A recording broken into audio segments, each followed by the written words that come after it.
ভারত নিজের দেশে বেকারত্ব, কৃষক সংকট, অর্থনৈতিক চাপ এসব সামলাতে পারুক বা না পারুক, বাংলাদেশ নিয়ে তাদের সময়ের অভাব নেই। যেন মোদির বাংলাদেশ নিয়ে না ভাবলে ঘুম আসে না। প্রশ্ন জাগে, দাদাবাবুরা কি বাংলাদেশ পাকিস্তান জব না করলে সত্যি শান্তি পান না? সেই ধারাবাহিকতা এবার ভারতের সংসদ লোকসভায় বাংলাদেশ নিয়ে আবারও আলোচনা।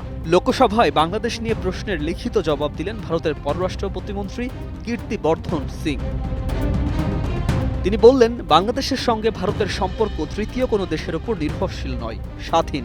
দিল্লির মুখে স্বাধীন সম্পর্ক কথাটা শুনলে একটু হাসি পায়, কারণ এই সম্পর্কের সঙ্গে দিল্লির নজরদারি, সতর্কতা, স্বার্থ রক্ষা এসব শব্দও ঠিক একই লাইনে হাঁটে। তিনি দাবি করেন, ভারত চায় একটি গণতান্ত্রিক, স্থিতিশীল, শান্তিপূর্ণ, প্রগতিশীল ও অন্তর্ভুক্তিমূলক বাংলাদেশ। মানে দিল্লির চোখে বাংলাদেশ যেন এক ধরনের পরীক্ষাগার, যেখানে তারা নিয়মিত রিপোর্ট কার্ড দিতে বসে।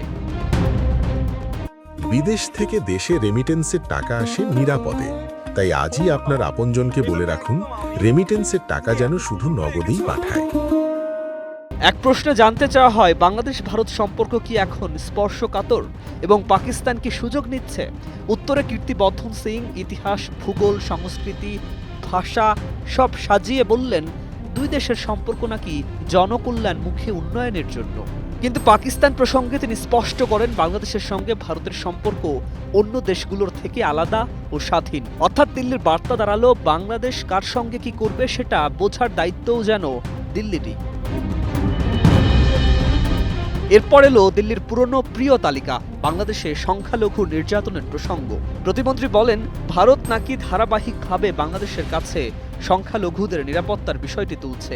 এমনকি প্রধানমন্ত্রী নিজে বিষয়টি তুলেছেন এবং 16 ফেব্রুয়ারি বাংলাদেশের পররাষ্ট্র উপদেষ্টা তৌহিদ হোসেনের সঙ্গে বৈঠকে ভারতের পররাষ্ট্রমন্ত্রী কথা বলেছেন। মানে দিল্লির দাদাবাবুদের উপদেশের ফাইল কখনো বন্ধ হয় না। নিজের দেশে সংখ্যালঘুদের কি অবস্থা সেটা অবশ্য তাদের জাতীয় স্বার্থ তালিকায় পড়ে না। সবশেষে লোকসভায় ওঠে বাংলাদেশ পাকিস্তান চীন ঘনিষ্ঠতার প্রশ্ন। আর এখানেই মোদির দিল্লির আসল অস্বস্তি ধরা পড়ে। কীর্তিবর্ধন সিং বলেন, ভারতের নিরাপত্তা ও অর্থনৈতিক স্বার্থের উপর সার্বক্ষণিক নজর রাখা হচ্ছে এবং প্রয়োজনীয় ব্যবস্থা নেওয়া হচ্ছে। সবার আগে প্রতিবেশী নীতি বললেও বাস্তবে দিল্লির সুর একটাই।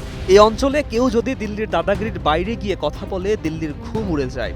বাংলাদেশ নিয়ে লোকসভায় এই আলোচনা তাই সম্পর্কের বার্তা নয়, বরং দিল্লির অতিরিক্ত নজরদারি আর অভিভাবক সুলভ দাদাগিরির মনোভাবেরই প্রকাশ। News desk, 21 television.